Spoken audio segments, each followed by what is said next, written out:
తక్షు and నేను మాత్రమే వచ్చాము ఈరోజు షాపింగ్కి. Date with my cute daughter.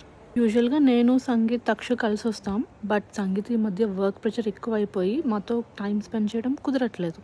మరి మేము ఊరుకుంటామా? నేను తక్షు కూడా మేము బయటికి వెళ్ళగలం అని చెప్పి మేమిద్దరమే కలిసి వచ్చామన్నమాట షాపింగ్కి. అందుకే నాకు తక్షుకి ఈరోజు క్యూట్ డేట్. సో ఈరోజు తక్షుదే ప్లానింగ్ అంతా. ఎక్కడికి వెళ్దాం, ఏం చేద్దాం, ఏం తిందాం, ఏం కొందాం అన్నీ తనే డిసైడ్ చేసుకుంది. అప్పుడే ఎంత పెద్దగా అయిపోయిందో కదా తనే డిసైడ్ చేసుకునేంత. But still it looks cute. First అయితే తక్షు బర్త్డేకి చాలా స్మిగిల్ కార్డ్స్ వచ్చాయి. సో వాటితోని స్మిగిల్ షాపింగ్ చేద్దామని అడిగింది. జనరేషన్ కిడ్స్కి స్మిగిల్ అంటే ఒక స్పెషల్ షాపింగ్ లాగా ఫీల్ అవుతారేంటో.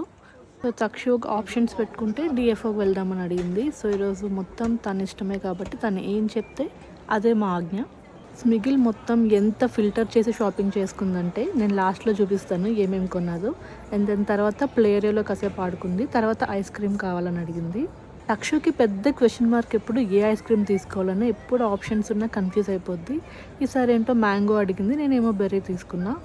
ఒక్కోసారి ఒక్కో ఫ్లేవర్ అడుగుద్ది, బట్ తను హ్యాపీగా ఉంటే చాలు మాకు. తను ఏం అడిగినా మేము కొనిస్తాను. ఫైనల్లీ ఐస్ క్రీమ్ డేట్ అయిపోయాక మళ్ళీ స్మిగిల్కి వెళ్ళింది. లాస్ట్లో మళ్ళీ ఫిల్టర్ చేద్దామని చెప్పేసి అన్నీ అయిపోయాక మళ్ళీ బస్లో వెళ్దామని చెప్పి అడిగింది. తనకు బస్ జర్నీ బాగా నచ్చిందంట. సో ఇద్దరం కలిపి బస్ ట్రిప్లోనే వెళ్ళాము. ఇంటికి వచ్చాక తను కొనుక్కున్నవన్నీ వాళ్ళ డాడీకి చూపిస్తుంది అనమాట. Lunch box, coin bag, watch, cute pencils, pens, lip balm, highlighters, ఇలా చాలానే కొనుక్కుంది.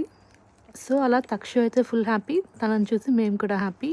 ఎప్పుడు మనం ప్లాన్ చేయడమే కాదు, కిడ్స్ కూడా వాళ్ళ ఇష్టాలను తెలుసుకొని వాళ్ళకి నచ్చినట్టు అప్పుడప్పుడు డేట్స్ ప్లాన్ చేస్తే క్యూట్గా ఉంటుంది కదా. మీరేమంటారు? కామెంట్ చేయండి. Thank you so much for watching this.